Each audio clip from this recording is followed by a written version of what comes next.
سورج اللہ کے حکم کے بغیر روشنی نہیں دے سکتا. اللہ تعالیٰ سورج کے بغیر روشنی دے سکتے ہیں؟ اللہ چاہیں گے تو سورج سے روشنی ملے گی.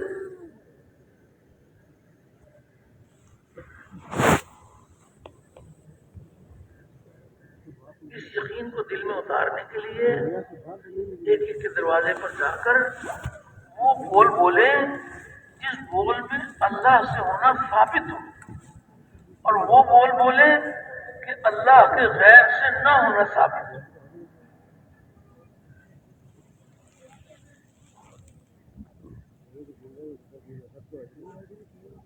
اور اس بات کی بھی دعوت دی جائے کہ کامیابی اللہ رب العزت کے ہاتھ میں ہے. اللہ کے سوا کوئی کامیابی دینے والا نہیں ہے، اور کامیابی کا ذریعہ مال، ملک، منصب، جاگیر نہیں ہے.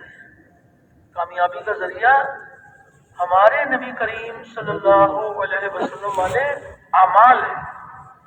عملوں سے کامیابی کا یقین دلوں میں اتر جائے، اور مادی شکلوں سے کامیابی کا یقین دلوں سے نکل جائے.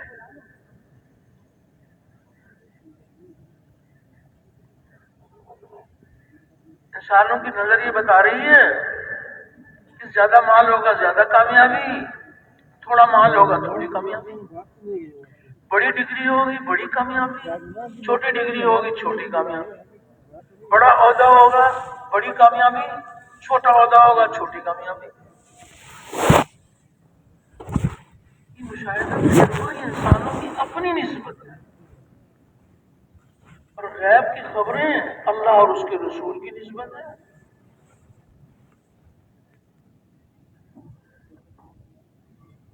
بڑی تجارت ہوگی بڑی کامیابی، چھوٹی تجارت ہوگی چھوٹی کامیابی. یہ مشاہدہ تجربہ ہے. غیب کی خبریں بتا رہی ہیں کہ کامیابی اللہ رب العزت کے ہاتھ میں ہے.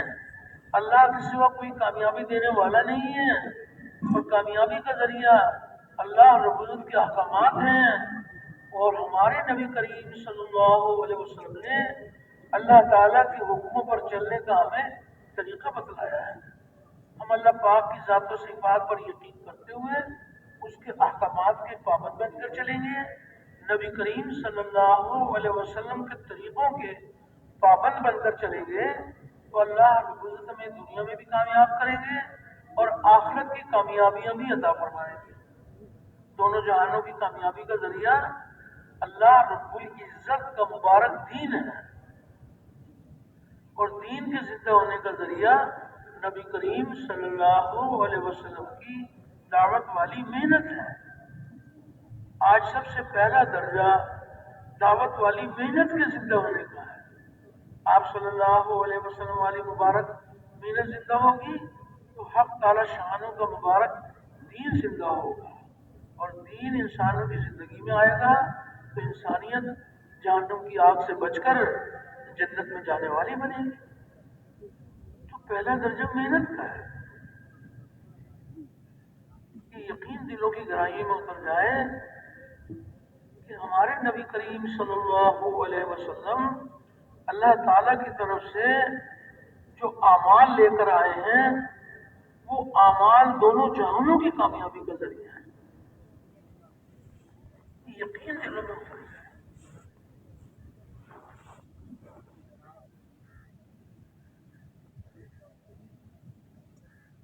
جس کا یقین یہ ہے کہ کامیابی کا ذریعہ اللہ کے احکامات ہیں.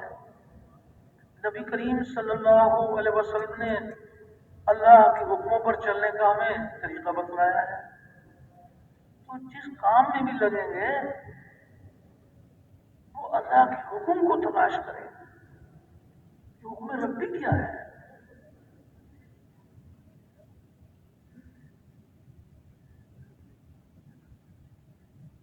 ایک صاحب اعمال کے یقین والے کی کامیابی کا ذریعہ اللہ کے احکامات ہیں، نبی کریم صلی اللہ علیہ وسلم کے مبارک طریقے ہیں. تو امتحان کے طور پر اللہ پاک یہ مادی چیزیں دے دیتے ہیں. کائنات کے کسی ذرے کو اللہ نے بیکار نہیں بنایا. یہ مادی اسباب اللہ رب العزت نے ہمارے امتحان کے لیے بنائے ہیں، اطمینان کے لیے نبی کریم علیہ السلام کے اعمال عطا فرمائے ہیں۔ تو جس کی زندگی میں اللہ کے احکام، نبی کریم صلی اللہ علیہ وسلم کے طریقوں کا یقین جس کے دل میں اترا ہوا ہوگا، اس کی زندگی کا نمونہ کچھ اور ہوگا۔ مادی اسباب سے کامیابی کے یقین والوں کا نمونہ کچھ اور ہوگا۔ تو ایک صاحب اعمال کے یقین والے تھے، امتحان کے طور پر ان کو وزارت کی کرسی مل گئی، وزارت کی کرسی مل گئی کہ وزارت کی کرسی پر بیٹھنے سے پہلے رک گئے، علماء کی خدمت میں حاضر ہو گئے کہ اللہ کی طرف سے امتحان آیا کہ مجھے وزارت مل گئی، تو آپ وزارت میں اللہ تعالیٰ کے احکام، نبی کریم صلی اللہ علیہ وسلم کے طریقے مجھ کو سکھا دیں۔ صرف وزارت کی کرسی پر تو اللہ کا وعدہ نہیں ہے، اللہ کا وعدے حق ہیں اور پورے ہونے کے لیے ہیں۔ اللہ تعالیٰ کا وعدہ تو اعمال پر وعدہ ہے۔ علماء نے شفقت فرمائی اور ان کو وزارت کے مسائل سکھا دیے۔ انہوں نے وزارت کی کرسی پر بیٹھ کر اللہ تعالیٰ کے حکم، نبی کریم علیہ السلام کے طریقے پر کام شروع کر دیا۔ تو جس وزیر کی وزارت میں اللہ رب العزت کے احکام، نبی کریم علیہ السلام کے طریقے ہیں، تو ایسے وزیر کو اللہ پاک ناکام کریں گے یا کامیاب کریں گے؟ اللہ اپنی قدرت سے کامیاب کریں گے۔ تو وزارت کی کرسی کی وجہ سے نہیں، نبی کریم صلی اللہ علیہ وسلم والے اعمال کی وجہ سے اللہ پاک کامیاب کریں گے۔ کامیابی اللہ رب العزت کے ہاتھ میں ہے، اور کامیابی کا ذریعہ اللہ کے احکامات ہیں، اور ہمارے نبی کریم صلی اللہ علیہ وسلم نے اللہ کے حکموں پر چلنے کا طریقہ بتایا۔ ایک مزدور مزدوری میں اللہ تعالیٰ کا حکم نبی کریم علیہ السلام کے طریقے سے پورا کرے گا، شام کو تھکا ہارا گھر آئے گا، اللہ اس کے سارے گناہ معاف کر دیں گے۔ سارے مزدوروں کے معاف نہیں کریں گے، مزدور تو بہت ہیں، لیکن وہ مزدور جس کی مزدوری میں اللہ کے احکامات بھرے ہوئے ہیں، نبی کریم علیہ السلام کے مبارک طریقے بھرے ہوئے ہیں، اللہ پاک اپنی قدرت سے کامیاب کریں گے۔ تو یقین دل میں اتر جائے کہ کامیابی اللہ رب العزت کے ہاتھ میں ہے، اللہ کے سوا کوئی کامیابی دینے والا نہیں ہے، اور کامیابی کا ذریعہ مال، ملک، منصب، جاگیر نہیں ہے۔ کامیابی کا ذریعہ ہمارے نبی کریم صلی اللہ علیہ وسلم والے اعمال ہیں۔ تو ایک ایک کے دروازے پر جا کر اس کی دعوت دی جائے، اپنے دل کو نشانہ بنا کر اپنے اپنے دل میں اتارنے کی نیت کے ساتھ اس کی دعوت دی جائے۔ تو اس بات کی بھی دعوت دی جائے کہ حق تعالی شانو اپنے بندوں پر کس قدر مہربان ہیں، اور اس مالک کے کیا کیا احسانات ہیں۔ اللہ اکبر۔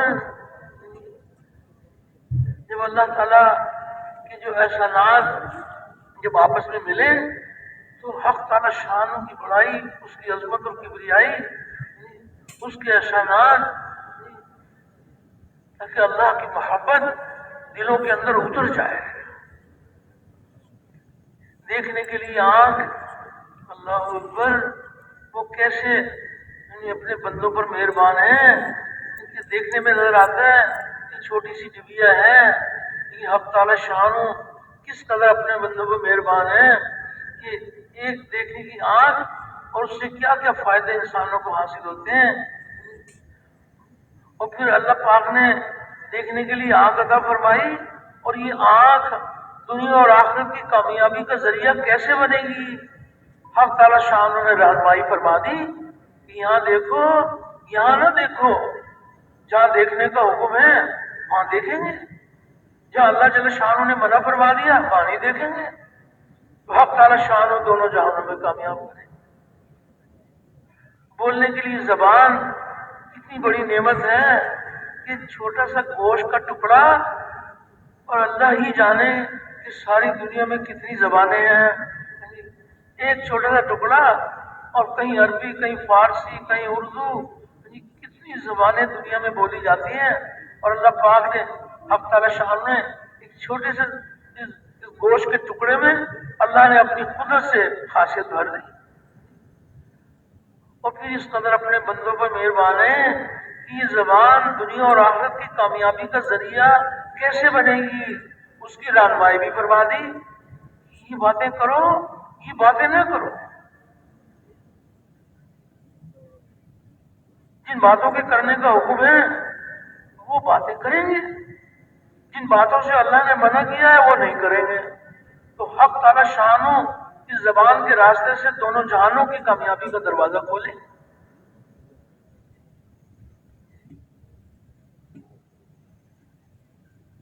جسم کا ایک ایک حصہ اللہ کی بندگی،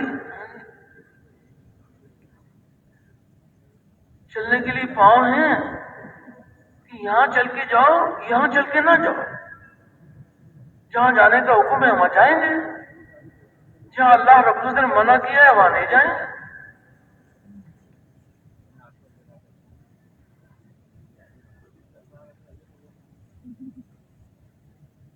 سننے کے لیے کان،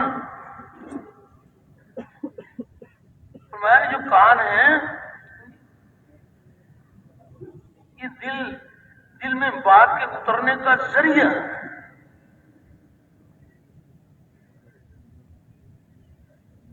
کانوں سے وہ باتیں سنو، یہ باتیں سنو، یہ باتیں نہ سنو۔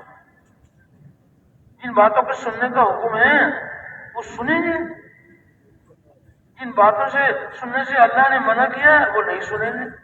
تو حق تعالی شان ان دونوں جہانوں میں کامیاب کرے، جسم اور جسم کے سارے حصے اللہ کے حکم کے پابند بن جائیں۔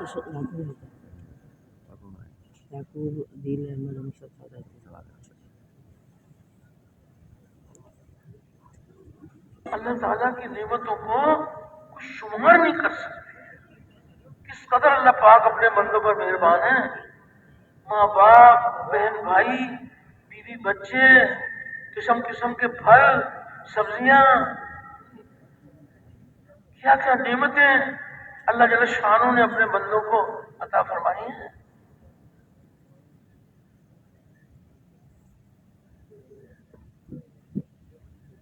جب بھی آپس میں ایک دوسرے سے ملیں تو وہ باتیں کریں کہ جن باتوں سے اللہ راضی ہوتے ہیں، اور راضی ہو کر حق تعالی شان دونوں جہانوں کی کامیابیوں کے دروازے کھولتے ہیں۔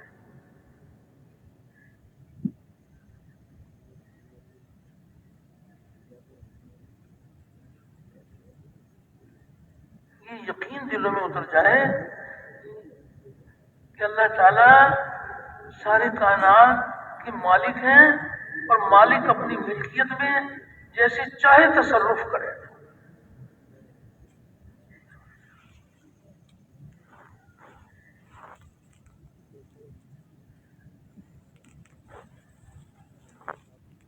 یہ یقین دل میں اتر جائے،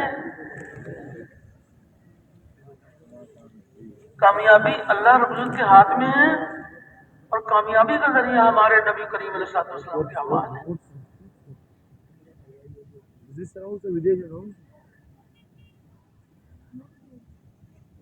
صرف چیزوں کو جمع کر کے اللہ کو دکھائیں گے اس پر کامیابی نہیں ملے گی، ان میں اعمال بھرے ہوئے ہوں۔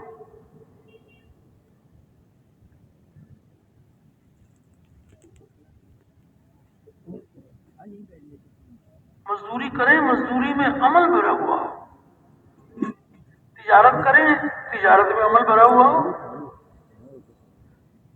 سچے تاجروں کا حشر انبیاء اور صدیقین کے ساتھ ہوگا، سارے تاجروں کا نہیں ہوگا۔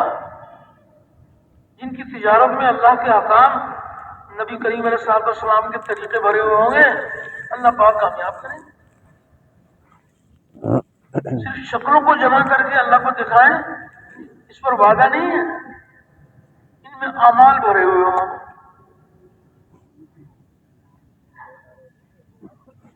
صرف چیزوں کو جمع کر کے دکھائیں گے اس پر اللہ کا وعدہ نہیں ہے، ان میں اعمال بھرے ہوئے ہوں۔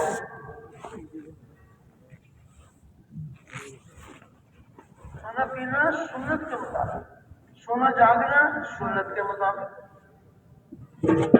گھر سے باہر نکلنا سنت کے مطابق، گھر میں داخل ہونا سنت کے مطابق، پاؤں میں جوتی پہننا اتارنا سنت کے مطابق، لباس پہننا اتارنا سنت کے مطابق.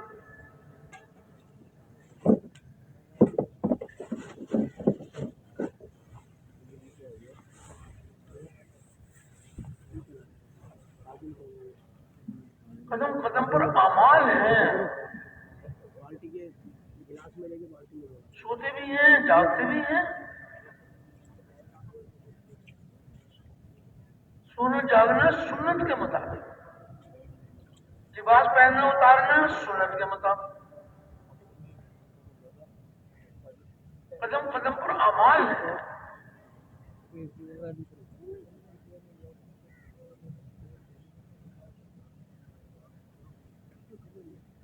دیکھنے میں نظر آتا ہے یہ تو بس یہ سیڑھیاں چڑھ رہے ہیں، یہ سیڑھیوں سے اتر رہے ہیں. یہ اللہ جل شانہ کتنے مہربان ہیں. یہ سیڑھیوں کو چڑھنا اترنا اللہ کے خزانوں سے لینے کا ذریعہ بن سکتا ہے، آخرت کی تیاری کا ذریعہ بن سکتا ہے. قدم قدم پر اعمال ہیں.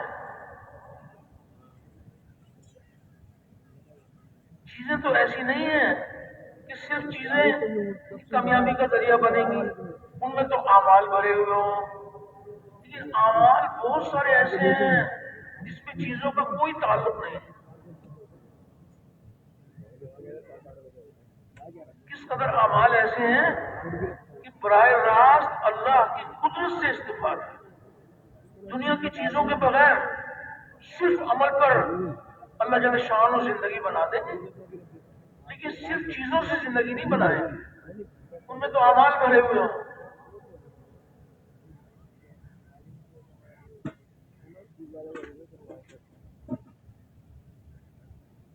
غور کریں کتنے اعمال ہیں جس میں دنیا کی چیزوں کا کوئی تعلق نہیں ہے، صرف عمل پر اللہ جل شان و اپنی قدرت سے کامیاب کرے.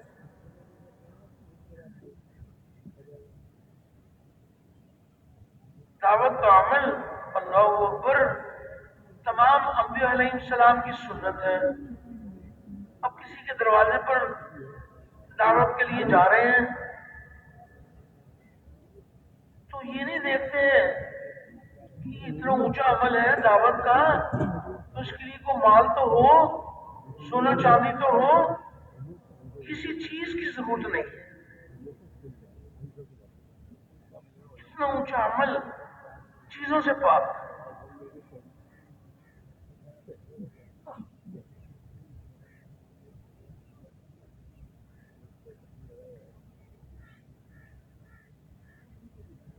ایمان والے جب اچھی اچھی باتیں کرتے ہیں،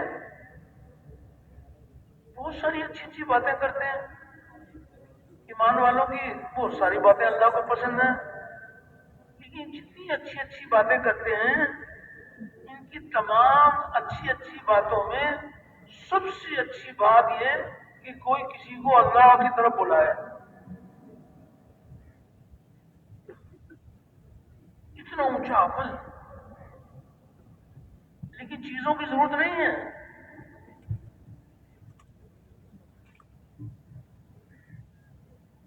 فرمایا یعنی بہترین شخص وہ ہے جو خود اللہ کا ہو رہے اسی کی حکم برداری کا اعلان کرے اور اللہ ہی کی پسندیدہ روش پر چلے اور دنیا والوں کو اللہ کی طرف آنے کی دعوت دے اور اس کا قول اور فعل بندوں کو اللہ کی طرف بلانے میں مؤثر ہو اور جس نیکی کی طرف لوگوں کو بلائے بذات خود اس پر عامل ہو اور اللہ کی نسبت اپنی بندگی اور فرما برداری کا اعلان کرنے سے کسی موقع پر اور کسی وقت نہ جھجکے اور اس کا تغرائے قومیت صرف مذہب اسلام ہو اور ہر قسم کی تنگ نظری اور فرقہ وارانہ نسبتوں سے یکسو ہو کر اپنے مسلم خالص ہونے کی منادی کرے اور اسی اعلیٰ مقام کی طرف لوگوں کو بلائے جس کی دعوت دینے کے لیے سیدنا محمد الرسول اللہ صلی اللہ علیہ وسلم کھڑے ہوئے تھے اور صحابہ کرام رضوان اللہ علیہم اجمعین نے اپنی عمریں سر دی. اتنا اونچا عمل، اس قدر تربیت کا ذریعہ، لیکن اس کے لیے دنیا کی چیزوں کا تعلق نہیں ہے. براہ راست اللہ جل شانہ اپنی قدرت سے کامیابی کے دروازے کھولتے ہیں.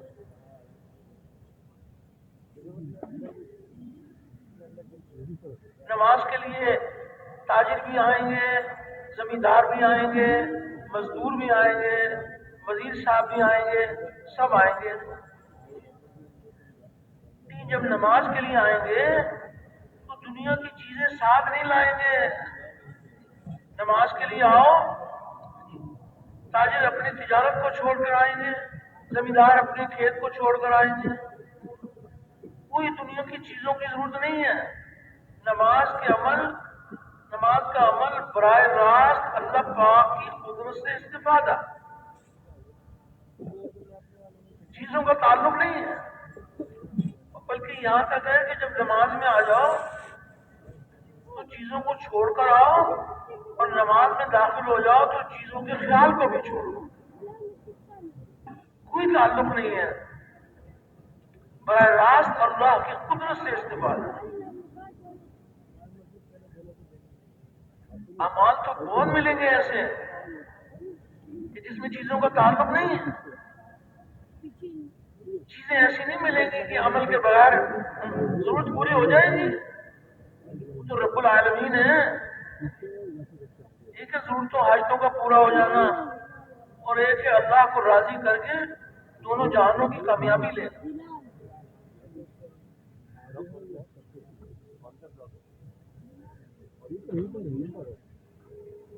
نماز کے ذریعے سے اللہ تعالیٰ کی عظمت، اس کی کبریائی، اس کی بڑائی دلوں کی گہرائیوں میں اتر جائے. نماز کے ہر رکن میں اللہ کی بڑائی، اور اہتمام نماز ہی سے اللہ کی بڑائی. وضو کرنے کے لیے بیٹھے تو اللہ کی بڑائی، بسم اللہ العظیم والحمد للہ علی دین الاسلام، اللہ کی بڑائی. وضو کے درمیان میں اللہ کی بڑائی. وضو کے بعد آسمان کی طرف دیکھ کر اللہ کی بڑائی. کون سا کلمہ پڑھتے ہیں جی؟ چوتھا کلمہ، اللہ کی بڑائی. مؤذن نے اذان کہی، وہی الفاظ سننے والا نے بھی دہرائے، تو اللہ کی بڑائی. یہ تمام نماز ہی سے اللہ کی بڑائی. نماز میں داخل ہو رہے ہیں، تکبیر تحریمہ، اللہ کی بڑائی، اللہ اکبر، اللہ کی بڑائی، سبحانک اللہم، اللہ کی بڑائی. جماعت کھڑی ہوگی تو آگے کے کس قدر اللہ جل شانہ نے اپنے بندے پر رحم فرمایا کہ ایسا مبارک عمل کہ نبی کریم علیہ الصلوۃ والسلام کو اپنے پاس بلا کر حق تعالی شانہ نے نماز کا عمل عطا فرمایا. اللہ کی بڑائی دلوں کی گہرائیوں میں اترتی چلے گئے. الحمدللہ رب العالمین، یہ تمام تعریف اس اللہ کی جو سارے جہانوں کا پالنے والا ہے. انسان کو نفس اور شیطان دھوکے میں ڈالتا ہے کہ وہاں سے پلتے ہیں وہاں سے پلتے ہیں، کہ میرے پلنے کا کیا ہوگا. اور کس قدر اللہ کی بڑائی، یہ تمام تعریف اس اللہ کی جو سارے جہانوں کا پالنے والا ہے.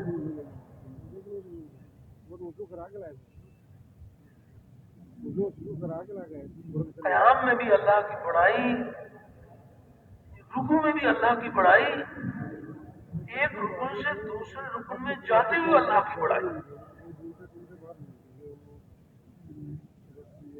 قیام میں ہیں، اب رکوع میں جا رہے ہیں تو کس کی بڑائی بیان کرتے ہیں؟ اللہ کی بڑائی. حق تعالی شان نے کس قدر ہماری تربیت کا انتظام فرمایا کہ قدم قدم پر اللہ کی بڑائی.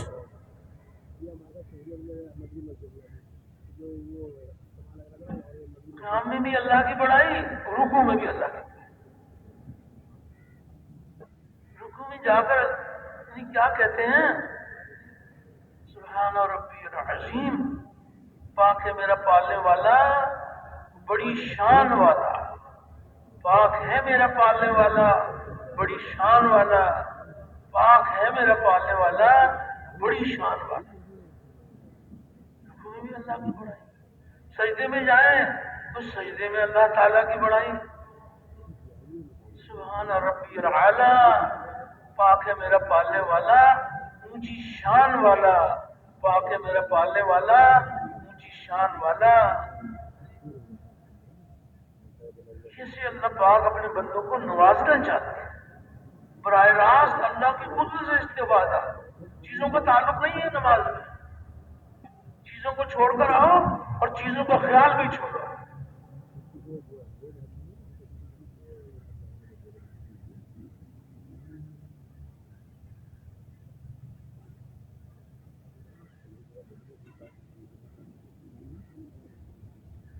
تعمیل احکام،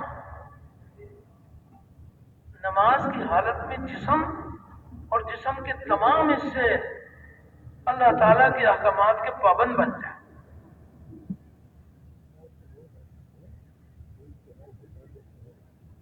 آنکھ اللہ کے حکم کی پابند، کان اللہ کے حکم کے پابند،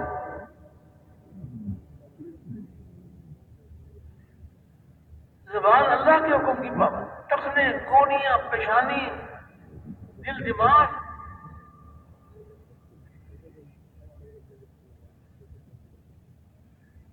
تعمیل احکام تو نماز میں جس کا جسم نماز کے 10 منٹ میں جس کا جسم اللہ کے احکامات کا بوجھ اٹھا لے گا تو نماز کے باہر بھی اللہ کے احکامات کا بوجھ اٹھانا آسان ہو جائے گا. اور نماز کے 10 منٹ میں جس کا جسم اللہ کے احکامات کا بوجھ نہیں اٹھا سکتا وہ 24 گھنٹے اللہ کے احکامات کا بوجھ کیسے اٹھائے گا؟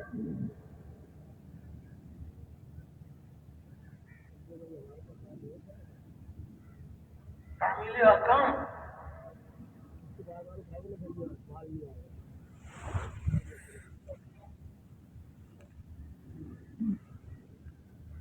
اور آگے چلیں تو علم و ذکر ہے. سیکھنے سکھانے کے لیے بیٹھے ہوئے ہیں تو سیکھنے سکھانے کے لیے بیٹھے ہوئے ہیں تو چیزوں کا کوئی تعلق نہیں ہے کہ سیکھنے سکھانے کے لیے کچھ چیزوں کی ضرورت ہے. نہیں، کس قدر اللہ جل شان علم والوں پر مہربان ہے. سیکھنے سکھانے کے لیے بیٹھے، علم الہی کا نور دلوں میں اتر رہا ہے. کچھ چیزوں کا تعلق نہیں ہے. اور زیادہ اللہ کے خزانے لوٹنے چاہتے ہیں، حافظ قرآن بننا چاہتے ہیں تو چیزوں کا تعلق نہیں ہے. چیزیں ہوں گی تو حافظ قرآن بنے گی، چیزوں کا کوئی تعلق نہیں.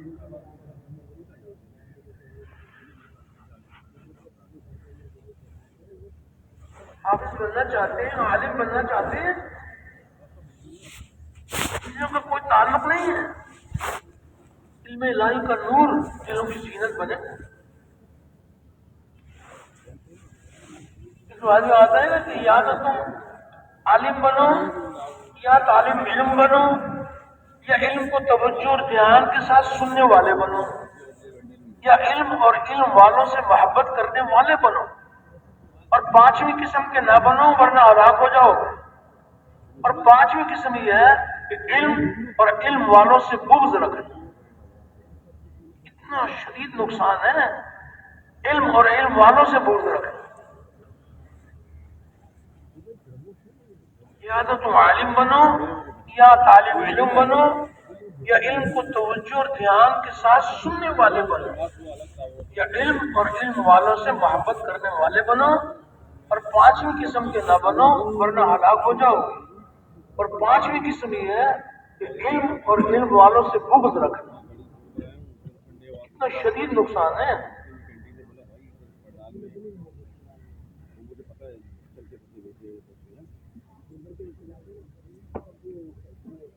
چیزوں کا کوئی تعلق نہیں، بات یہ چل رہی ہے کہ کس قدر اللہ پاک نے وہ اعمال عطا فرمائے کہ جس میں چیزوں کا تعلق نہیں ہے، براہ راست اللہ کی قدرت سے استفادہ۔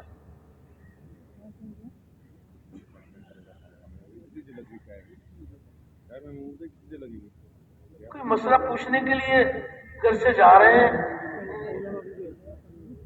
عالم دین کے پاس، اب کیا اللہ کے خزانوں سے ملے گا؟ اللہ اکبر، کس قدر فضائل ہے۔ ایک روایت میں آتا ہے کہ علم کا صرف اللہ کے لیے سیکھنا اللہ کے خوف کے حکم میں ہے، اور علم کی تلاش میں کہیں جانا عبادت ہے، اور علم کا یاد کرنا تسبیح ہے، اور علم کی تحقیقات میں بحث کرنا جہاد ہے، اور علم کا اپنے اہل پر خرچ کرنا اللہ کے یہاں قربت ہے، اس لیے کہ علم جائز اور ناجائز کے پہچاننے کی علامت ہے، جنت کے راستوں کا نشان ہے، وحشت میں جی بہلانے والا ہے، اور سفر کا ساتھی ہے کہ کتاب کا دیکھنا دونوں کام دیتا ہے، اور علم تنہائی میں ایک محدث ہے، اور خوشی اور رنج میں دلیل ہے، اور دشمنوں پر ہتھیار ہے، اور علم کی وجہ سے علماء کا درجہ اللہ بزرگ بلند فرماتے ہیں، اس لیے کہ وہ خیر کی طرف بلانے والے ہوتے ہیں، اور علم والے ایسے امام ہوتے ہیں کہ ان کے نشان قدم پر چلا جائے، ان کے افعال کا اتباع کیا جائے۔ فرشتے علم والوں سے دوستی کرنے کی رغبت کرتے ہیں، اور اپنے پروں کو برکت حاصل کرنے کے لیے یا محبت کے طور پر ملتے ہیں، اور دنیا کی ہر تر اور خشک چیز علم والوں کے لیے مغفرت کی دعا کرتی ہے، حتیٰ کہ سمندر کی مچھلیاں، جنگل کے درندے، چوپائے، زہریلے جانور، سانپ وغیرہ تک دعائیں مغفرت میں لگ جاتے ہیں، اور یہ سب کچھ اس لیے کہ علم دلوں کی روشنی ہے، اور علم آنکھوں کا نور ہے، اور علم کی وجہ سے بندہ امت کے بہترین افراد تک پہنچ جاتا ہے، اور دنیا اور آخرت کے بلند مرتبوں کو حاصل کر لیتا ہے۔ اس کا مطالعہ روزوں کے برابر ہے، اور یاد کرنا تہجد کے برابر ہے، اور اسی سے رشتے جوڑے جاتے ہیں۔ علم سے حلال اور حرام کی پہچان ہوتی ہے، اور علم عمل کا امام ہے، اور عمل اس کے تابع ہے، اور شہید لوگوں کو علم کا الہام کیا جاتا ہے، اور بدبخت جو ہے وہ علم سے محروم رہتے ہیں۔ یہ تو آپ فضائل اعمال میں ماشاءاللہ تعلیم میں بار بار سنتے ہیں۔ اس قدر اللہ پاک حق تعالی شان و مہربان ہے، اس کے لیے کوئی بات یہ چل رہی تھی کہ اگر چیزیں کو استعمال کریں گے اس میں تو عمل بھرا ہو، عمل کے بغیر تو وہ کامیابی نہیں ملے گی، لیکن اعمال تو براہ راست ایسے ہیں کہ جس میں چیزوں کا کوئی تعلق نہیں۔ ذکر کرنے کے لیے بیٹھتے ہیں، 3 تسبیحات صبح 3 شام، اللہ پاک توفیق دیں تو اس میں اور ترقی کریں، اور ترقی کریں۔ تیسرا کلمہ درود شریف استغفار۔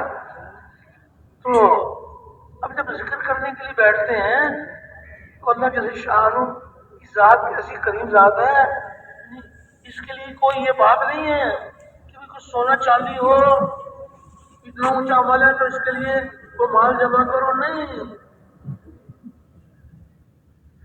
ذکر کرنے کے لیے بیٹھے ہیں اور چاہتے ہی ہیں کہ دلوں کی غفلت دور ہو جائے، اللہ کا دھیان کہ اللہ مجھے دیکھ رہے ہیں، حق تعالی شانو میرے ساتھ ہیں، اللہ رب العزت میری بات کو سن رہے ہیں، اللہ کا دھیان۔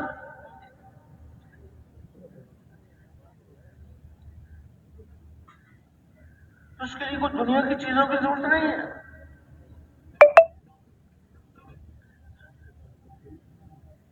اللہ تعالیٰ کا دھیان،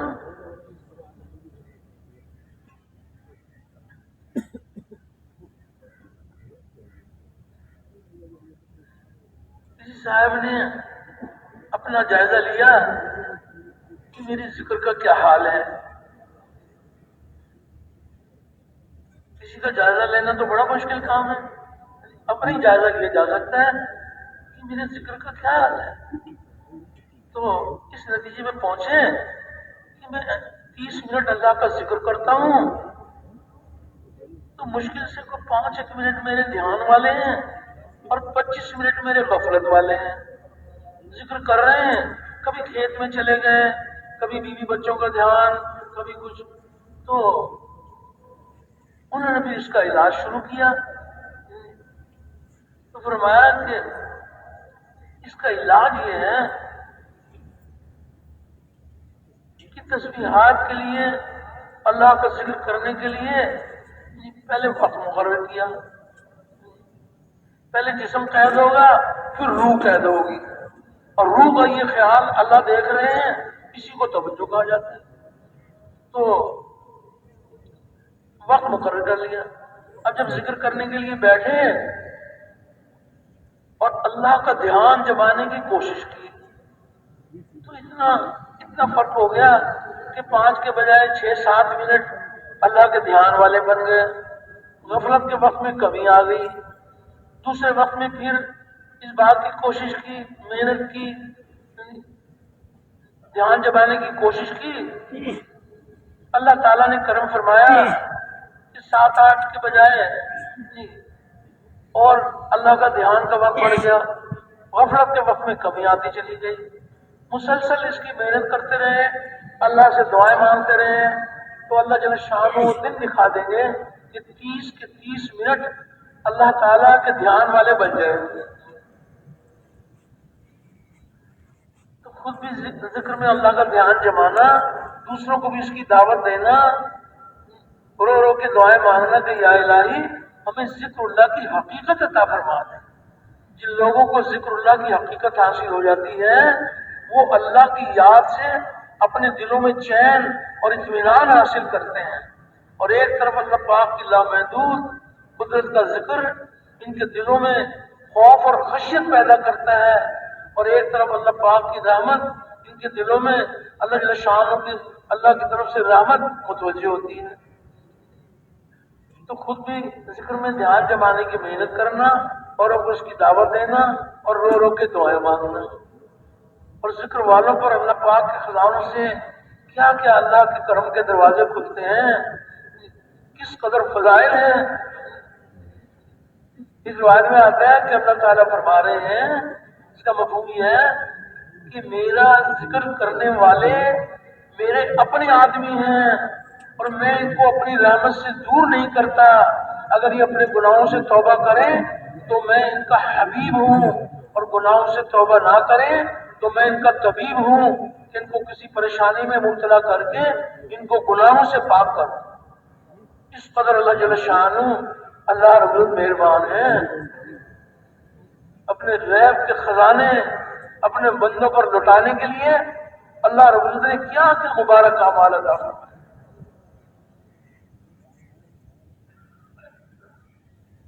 اس قدر اللہ پاک ذکر والوں پر مہربان ہے کہ جب تنہائی میں کوئی اللہ کا ذکر کرتے ہیں اللہ پاک اس سے بہتر مجمع میں ان کا ذکر فرماتے ہیں.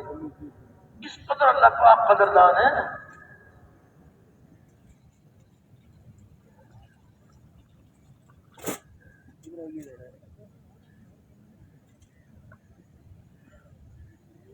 اور آگے چلیں تو اکرام مسلمانوں کی نوعیت کا لحاظ، ہر مسلمان کا اکرام احترام اس کے مرتبے اس کی حیثیت کے اعتبار سے کر رہے ہیں.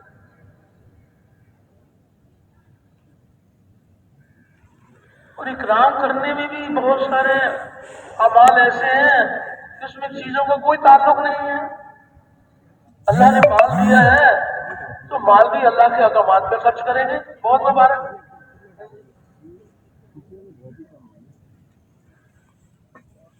ماں باپ کو محبت کی نگاہ سے دیکھا تو حج اور عمرے کا ثواب ملا. اللہ اکبر، کوئی دنیا کی چیزوں کا تعلق نہیں. ہم ساری دنیا میں دین پھیلانا چاہتے ہیں، اللہ کا کلمہ بلند ہو اور کفر کا کلمہ پست ہو، انسانیت جہنم کی آگ سے بچ کر جنت میں جانے والی بن جائے، تو اللہ کا کلمہ بلند کرنا چاہتے ہیں۔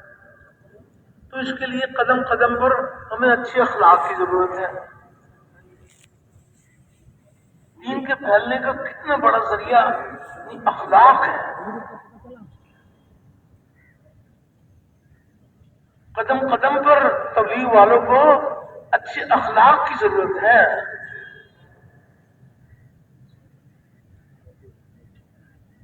تخلقوا باخلاق اللہ، یہ ہوتا ہے کہ اللہ والے اخلاق اپناؤ۔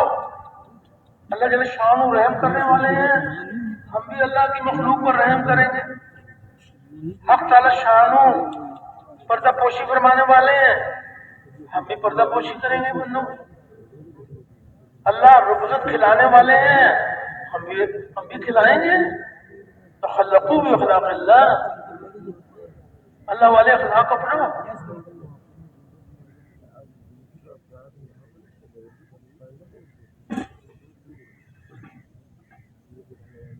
حق تعالی شان نے قیامت تک آنے والوں کی تربیت فرمائی۔ نبی کریم علیہ الصلوۃ والسلام کو مبارک زبانہ، صحابہ کرام رضوان اللہ علیہم اجمعین کو مبارک زبانہ، یہ قیامت تک محنت کرنے والے، دین کی محنت کرنے والوں کی تربیت جو ہے اس میں چھپی ہوئی ہے۔ اخلاق کتنا اونچا ذریعہ ہے دین کے پھیلنے کا۔ نبی کریم علیہ الصلوۃ والسلام حق تعالی شان نے وہ دن دکھایا کہ فاتح بن کر مکہ مکرمہ میں داخل ہوئے،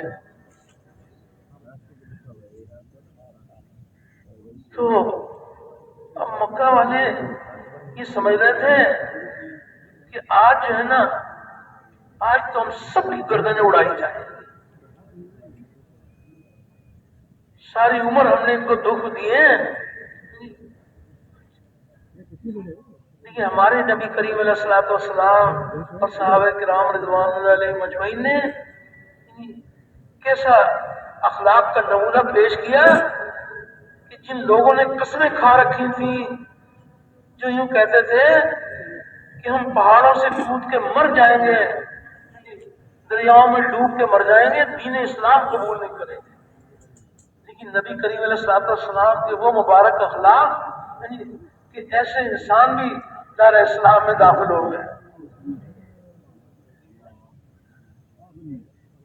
کسی نے آواز لگائی کہ آج تو مکے والوں کی بوٹی بوٹی کرنے کا دن ہے۔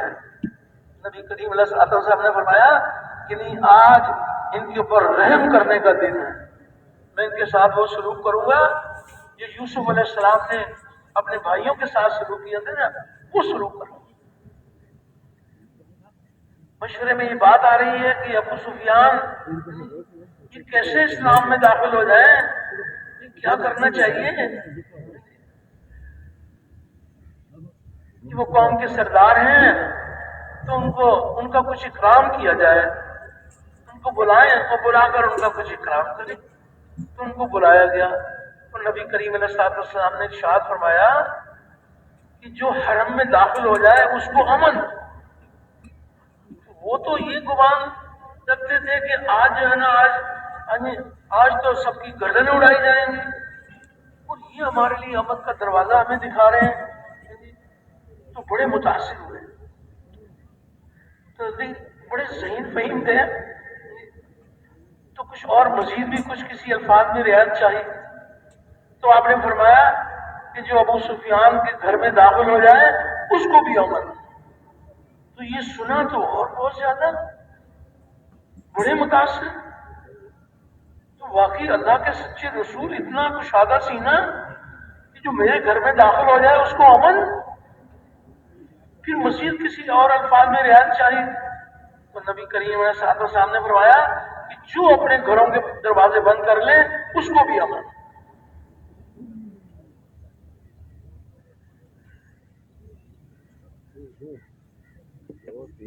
کس قدر اللہ جل شانہ نے آپ صلی اللہ علیہ وسلم اور صحابہ کے مبارک دور کو کس قدر نمونہ بنایا.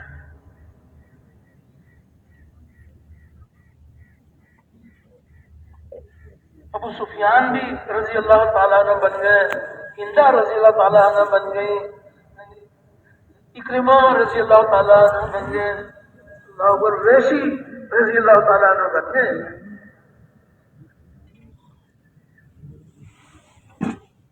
اخلاق والوں کے اللہ پاک بڑی قدردان ہے.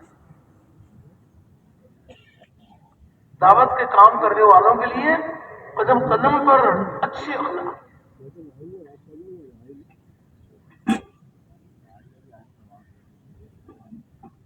اللہ رب العزت نے بہت سارے احکامات، تو ایمانیات کے بارے میں بھی اللہ کے احکامات ہیں، عبادات کے بارے میں اللہ کے احکامات ہیں،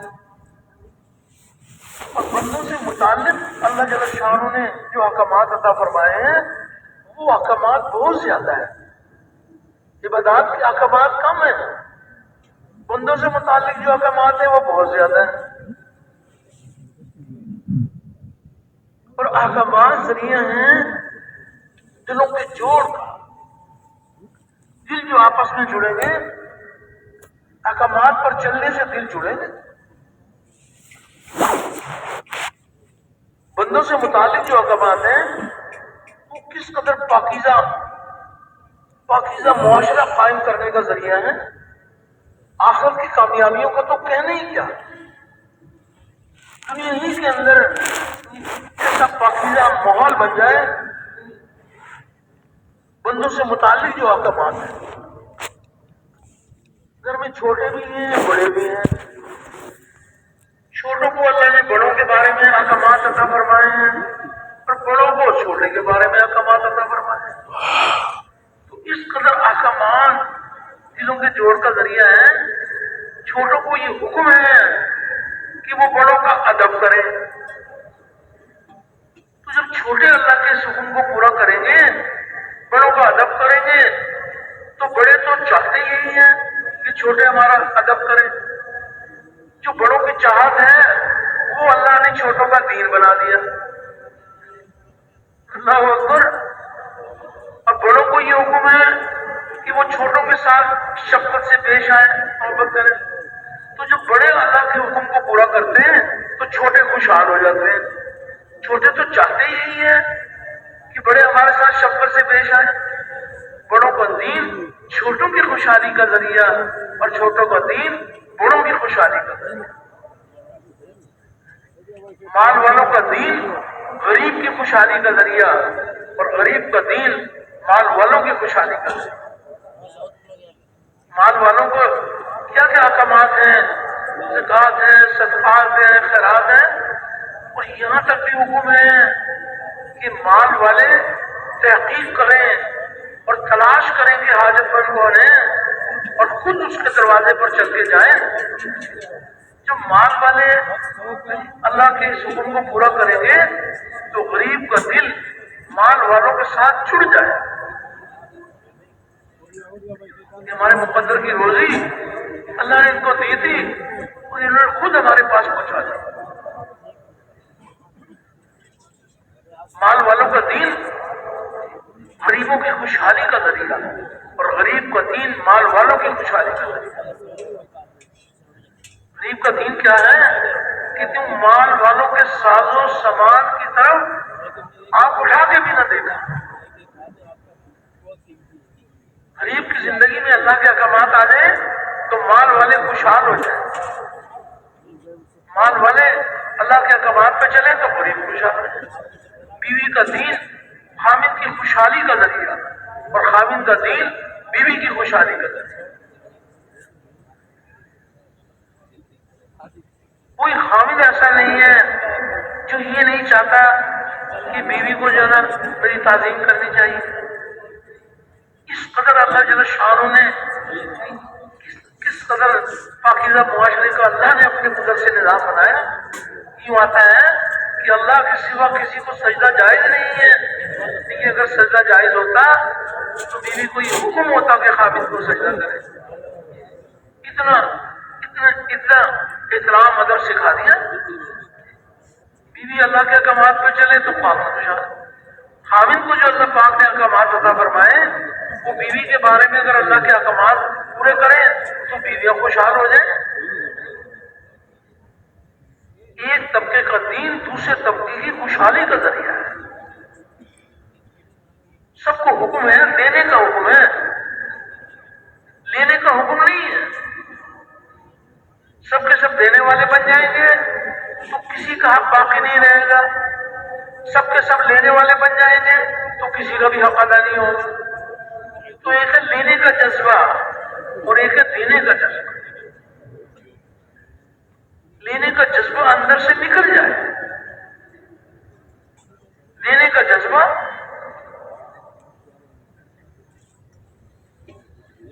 سب کے سب اگر دینے والے بن جائیں گے تو پاکیزہ معاشرہ قائم ہو جائے گا.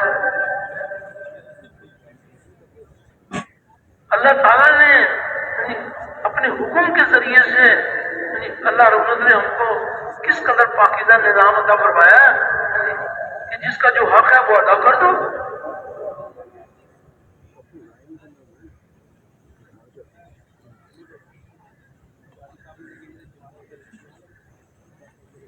پاکیزہ معاشرہ قائم ہو جاتا ہے.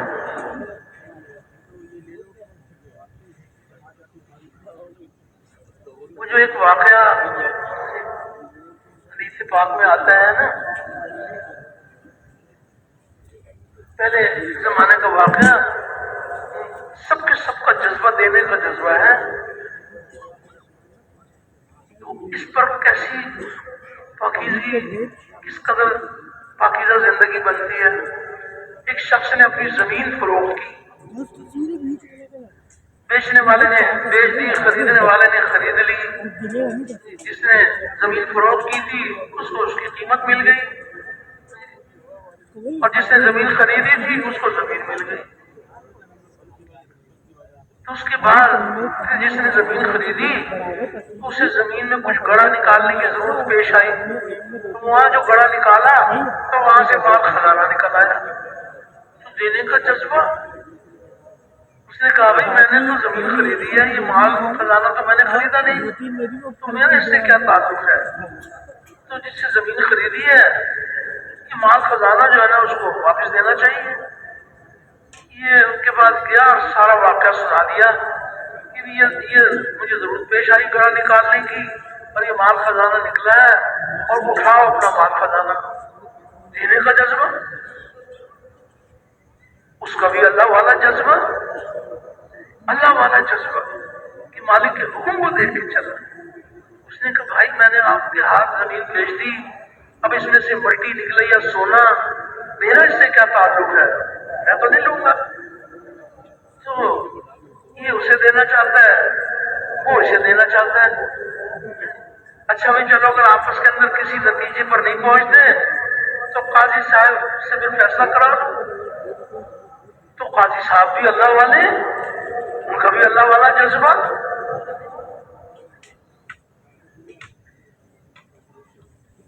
ان کا بھی اللہ والا جذبہ. ان دونوں کی بات سن کر تو فرمایا بھائی بات تو سمجھ میں آ گئی، تو اب یہ بتاؤ کہ تم میں سے بیٹی کس کی ہے. ایک نے کہا کہ یہ میری بیٹی ہے. دوسرے سے پوچھا تمہارا بیٹا ہے؟ اس نے کہا ہاں میرا بیٹا ہے. قاضی صاحب نے فیصلہ کیا کہ دونوں کا نکاح کر دو اور یہ مال خزانہ بچوں کو دے دو. یہ فیصلہ ہو گیا. لینے کا جذبہ ہے. جب لینے کا جذبہ ہوگا تو فساد بڑھتا چلا جائے. آج عدالتوں میں چلے جاؤ سب کا مطالبہ لینے کا ہے کہ ہمارا حق دلواؤ، تو یہ فساد بڑھتا چلا جائے گا اور سب کے سب بندوں کا حق ادا کرنے والے بن جائیں گے اللہ کا حکم سمجھ کر. تو پاکیزہ معاشرہ دنیا ہی میں قائم ہو جائے گا. آخرت کی کامیابی کو تو کہنا ہی کیا، آخر میں کتنا کچھ ملے گا.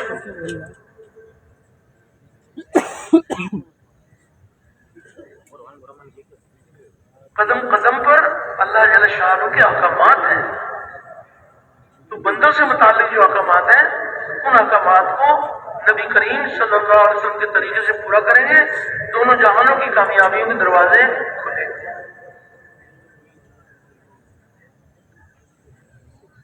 اور چاہے عمل دعوت کا ہو، تعلیم کا ہو، اللہ کا ذکر ہو، نماز کا عمل ہو، جو بھی عمل ہو وہ محض اللہ کو راضی کرنے کے لیے ہو۔ اخلاص کے بغیر تو کوئی عمل اللہ کے قبول ہی نہیں ہوتا۔ عمل کرنے سے پہلے رک گئے، اپنی نیت کا جائزہ لیا اور اپنی نیت کو درست کر لیا۔ عمل کے درمیان میں بھی عمل کرنے کے بعد استغفار،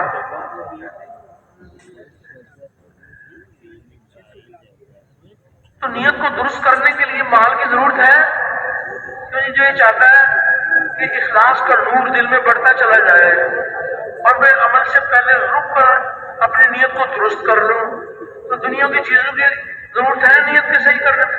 کسی چیز کی ضرورت نہیں ہے۔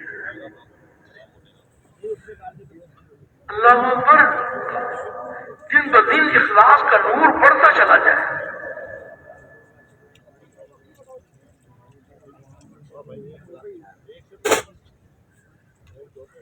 جو بھی عمل کرے وہ محض اللہ کو راضی کرنے کے لیے کرو۔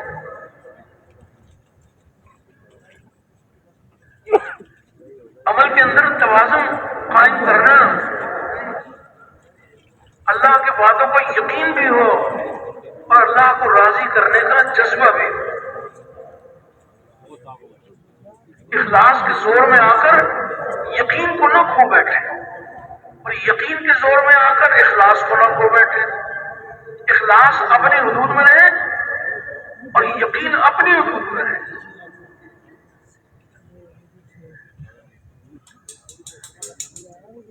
اعمال پر اللہ پاک نے وعدے فرمائے ہیں، تو اللہ کے وعدوں کا یقین تو دل میں ہو، لیکن نیت نہ ہو، نیت محض اللہ کو راضی کرنے کے لیے ہو۔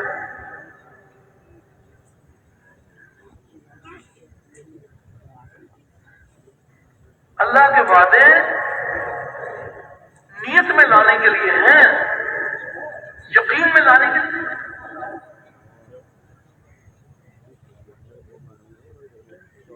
نیت اللہ کو راضی کرنے کے لیے ہو اور اللہ کے وعدوں کا یقین بھی ہو۔ ایک آدمی بیمار ہے، وہ صلاۃ الحاجت پڑھ رہا ہے، تو صحت ملنے کا یقین تو ہو لیکن نیت نہ ہو۔ صلاۃ الحاجت جب پڑھ رہے ہیں تو نیت کس کو راضی کرنے کے لیے؟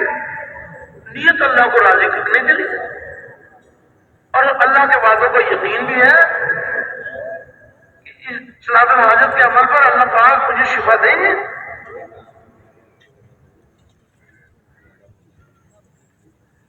اللہ کے وعدے یقین میں لانے کے لیے ہیں، لیکن عمل کرنے کی جو غرض ہے وہ اللہ کو راضی کرنا ہے۔ ایک طرف انعام ہے اور ایک طرف منعم، انعام دینے والا۔ تو نیت تو یہ ہے کہ جو انعام دینے والا ہے میں اس کو راضی کرنا چاہتا ہوں، اور انعام ملنے کا یقین بھی ہے کہ اللہ کا وعدہ حق ہے، مجھ کو یہ انعام ملے گا۔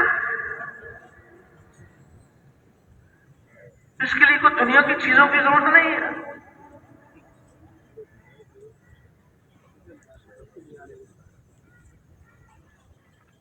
اس کے ساتھ ساتھ ہم سب کا ایمان ہے ہمارے نبی کریم صلی اللہ علیہ وسلم خاتم الانبیاء ہیں۔ آپ کے آخری نبی ہونے کی بنا پر نبیوں والا کام آپ کی پوری امت میں منتقل کیا گیا ہے۔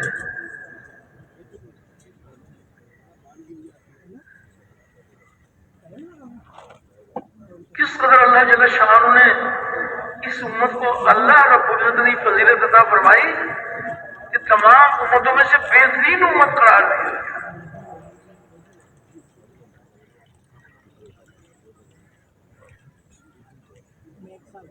نیکیوں کا حکم کرنا، برائیوں سے منع کرنا، یہ پہلی امتوں میں بھی یہ عمل ملے گا، لیکن ان کا دائرہ ایک گھر، ایک قوم، قبیلہ، لیکن نبی کریم علیہ السلام کی امت کو جو اللہ جل شانہ نے حق تعالی شانہ نے یہ کرم فرمایا کہ آپ کی امت کے بارے میں فرمایا اخرجت للناس،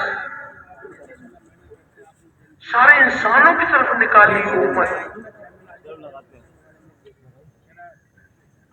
اس امت کی محنت کا میدان ایک قوم ایک قبیلہ نہیں ہے،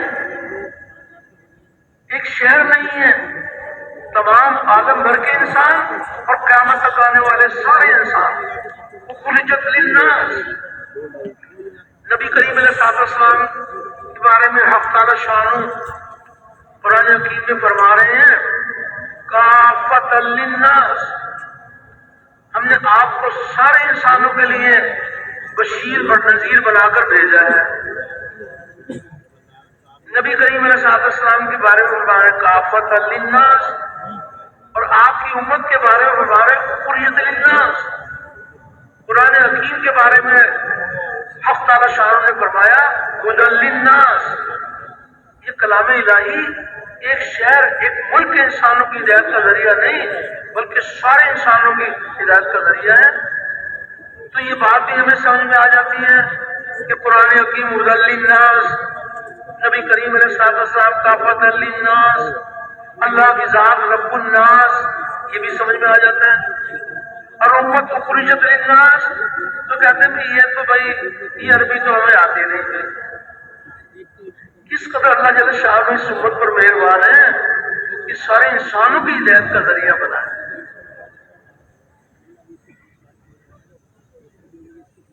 آج محنت اس بات کی ہو رہی ہے کہ پھر سے امت نبی کریم صلی اللہ علیہ وسلم کے نہج پر محنت کرنے والی بن جائے، امت کا ہر طبقہ قرن اول کے طبقے کے مشابہ بن جائے۔ بہت سارا مجمع اس میں ماشاءاللہ نئے بھی ہیں پرانے بھی ہیں۔ حاجی صاحب فیض الواق صاحب رحمۃ اللہ علیہ وہ کبھی کبھی اپنی جیب میں سے ایک پرزہ نکال کے نا وہ پڑھ کے سناتے تھے۔ کس قدر جو ہے نا اللہ پاک میں ہماری تربیت کے لیے کیسے کیسے اللہ نے انتظام فرمائے۔ تو وہ پڑھ کے سناتے تھے کہ اے مسلمانوں، اللہ تعالیٰ نے تمہیں تمام امتوں میں سے بہترین امت قرار دیا ہے، اور اس کے علم ازلی میں پہلے ہی سے یہ بات مقدر ہو چکی تھی، جس کی خبر بعض انبیاء صابرین کو دے دی گئی تھی کہ جس طرح نبی آخر الزمان حضرت محمد صلی اللہ علیہ وسلم سارے نبیوں سے افضل ہوں گے، آپ کی امت بھی ساری امتوں سے افضل ہوگی، کیونکہ آپ کی امت کو سب سے اشرف و اکرم پیغمبر نصیب ہوگا، ادوم و اکمل شریعت ملے گی، علوم و معارف کے دروازے آپ کی امت پر کھول دیے جائیں گے، ایمان و عمل اور تقوی کی تمام شاخیں اس امت کی محنت اور قربانیوں سے سرسبز و شاداب ہوں گی، اور یہ امت کسی خاص قوم و نسب یا مخصوص ملک و اقلیم میں محصور نہ ہوگی، بلکہ اس کا دائرہ عمل سارے عالم کو اور انسانی زندگی کے تمام شعبوں پر محیط ہوگا۔ گویا اس امت کا وجود ہی اسی لیے ہوگا کہ جہاں تک ممکن ہو کہ لوگوں کو جنت کے دروازوں پر لا کھڑا کر دیں۔ تو اللہ جل شانہ اس امت پر اس قدر مہربان ہے، تو جتنے بھی امت کے فضائل ہیں وہ صرف نام کی وجہ سے نہیں، بلکہ اس امت کو جو اللہ نے کام عطا فرمایا، جو ذمہ داری عطا فرمائی، اس پر اللہ کے وعدے ہیں۔ کوئی ایک وعدہ نہیں ہے، بہت سارے اللہ کے وعدے ہیں۔ یہ ذمہ داری اللہ رب العزت نے آپ کی امت کو عطا فرمائی ہے کہ اللہ کا کلمہ بلند ہو، کفر کا کلمہ پست ہو، انسانیت جہنم کی آگ سے بچ کر جنت میں جانے والی بن جائے۔ اس کے لیے نبی کریم علیہ السلام کے طریقے پر محنت کرنا ہر امتی کی ذمہ داری اور پوری کی پوری امت کی ذمہ داری ہے، پوری امت کی ذمہ داری ہے۔ کس قدر اس امت کے فضائل ہیں، ان کو فضائل حاصل ہی جب ہوں گے جب امت اس ذمہ داری کو پورا کرے۔ فضائل تو بہت سارے ہیں۔ ایک روایت میں آتا ہے کہ اللہ تعالیٰ نے حضرت داؤد علیہ السلام پر یہ وہی فرمائی کہ داؤد تمہارے بعد عنقریب ایک نبی آئے گا جس کا نام احمد اور محمد ہوگا، اور وہ سچے اور سردار ہوں گے، اور وہ مجھے کبھی ناراض نہیں کریں گے اور نہ ہی میں ان سے ناراض ہوں گا، اور میں نے ان کی اگلی پچھلی تمام لفزشیں کرنے سے پہلے ہی معاف کر دی ہیں۔